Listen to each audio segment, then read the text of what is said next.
আমি ছিলাম জান্নাতে, আমার আসল বাড়ি জান্নাত। কোথায় এসেছি? দুনিয়ায় এসেছি। কেন এসেছি? ওই বিদেশে যাওয়ার মতো ধনিকের জন্য। আমি কিছু ওই আখিরাতের বাড়ি সাজানোর জন্য, বাড়িটা সুন্দর করার জন্য আমি কিছু কামাই করতে এসেছি, উপার্জন করতে দুনিয়াতে এসেছি। এইভাবে নিজেকে চিনবে। কোথায় ছিলাম? কোথায় ছিলাম? কোথায় এসেছি? কেন এসেছি?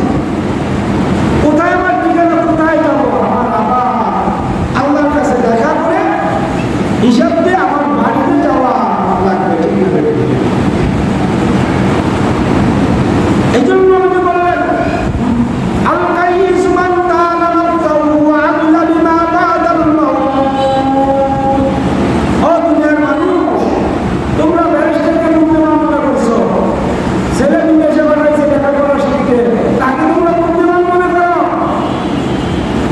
বুদ্ধি খাটাইছে, রাজনীতি করে ক্ষমতায় গেছে, তাকে বুদ্ধিমান মনে করছো।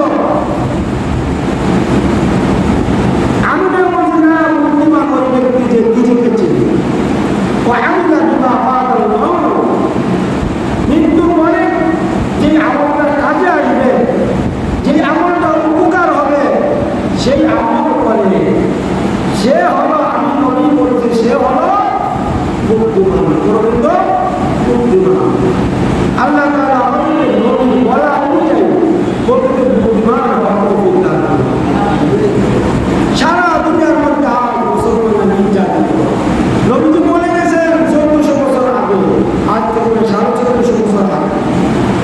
ঠিক আছে, এখন ঘটতেছে, ঘটতেছে, আরো ঘটবে। নবীজি আমাদের সামনে কিয়ামতের আলামত বলে গেছে। কিয়ামত হবে, কিয়ামত এক বিবি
কিয়ামতের ভূমিকম্প বড় ভয়াবহ, বড় মারাত্মক।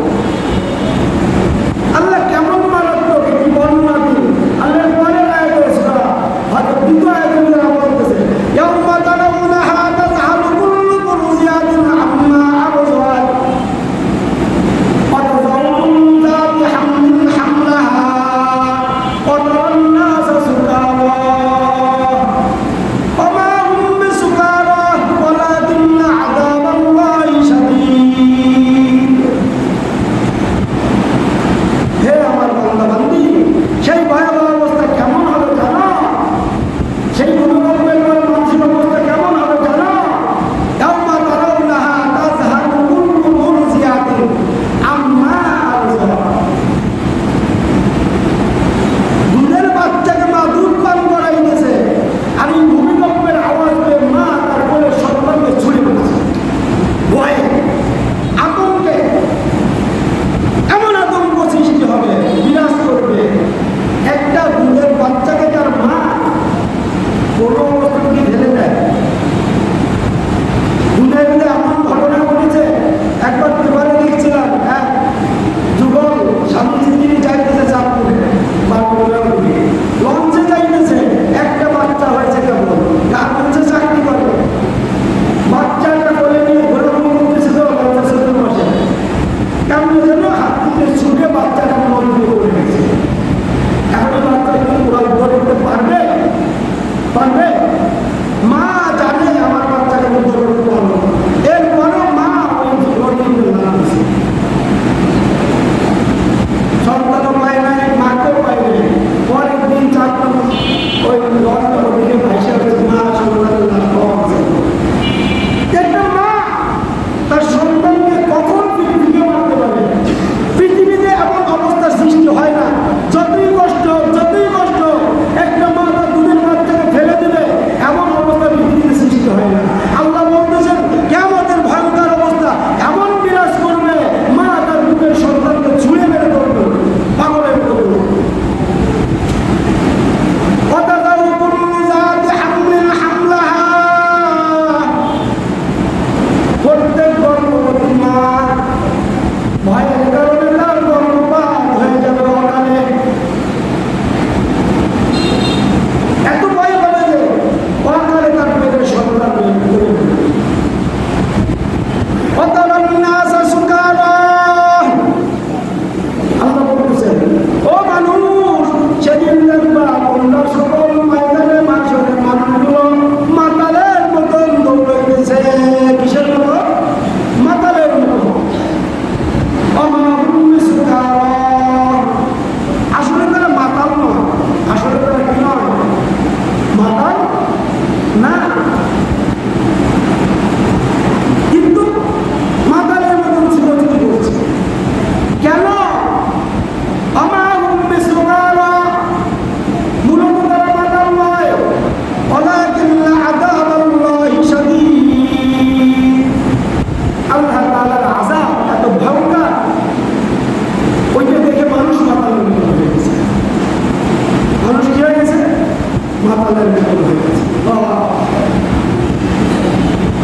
এই কিয়ামতের পূর্বে কিছু আলামত দেখা দিবে, কিছু আলামত দেখা দিবে, যা নবী আজ থেকে 1450 বছর আগে বলে গেছেন। সেই আলামতগুলো যখন আমাদের মাঝে দেখা দিবে, তখন নবী বলবেন তোমরা যার ঈমান রক্ষা করার চেষ্টা করো। আলামতগুলো যখন সমাজে দেখা দিবে, সে আলামত দেখা দিলে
পার হয়ে যায়।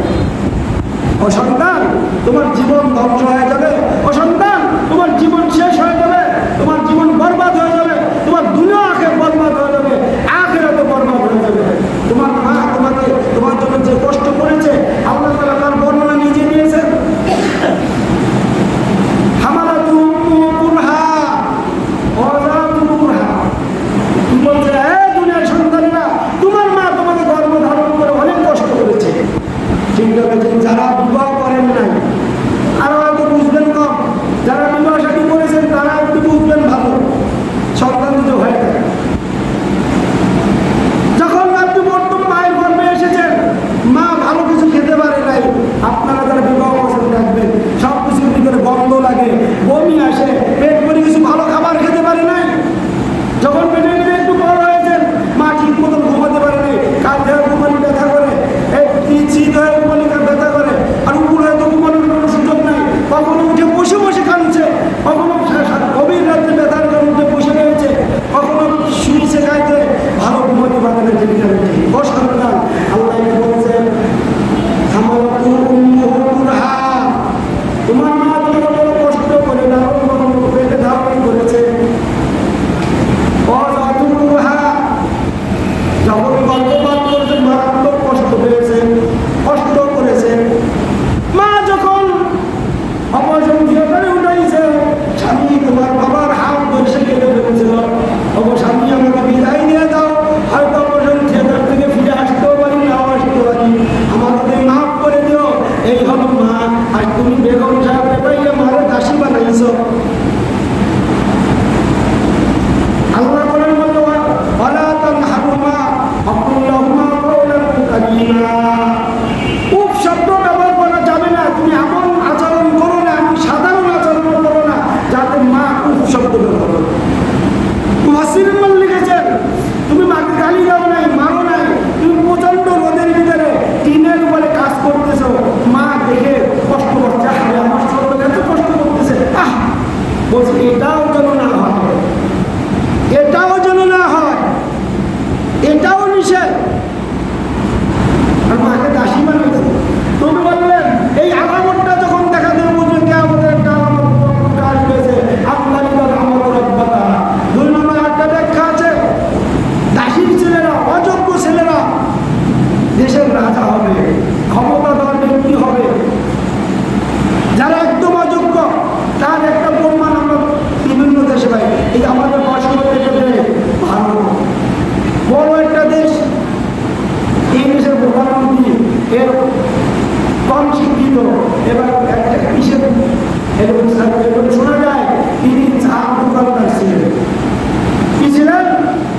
তার মাথার ভিতরে তো কবর ঢুকানো, যার কারণে সে আজকে মুসলমান নিধনে মত্ত হয়েছে। সে জুলুম করতে তার মানবতায় বাঁধে না। অযোগ্য ব্যক্তি, এটাও কিয়ামতের আলামত। কিসের আলামত? কিয়ামতের আলামত।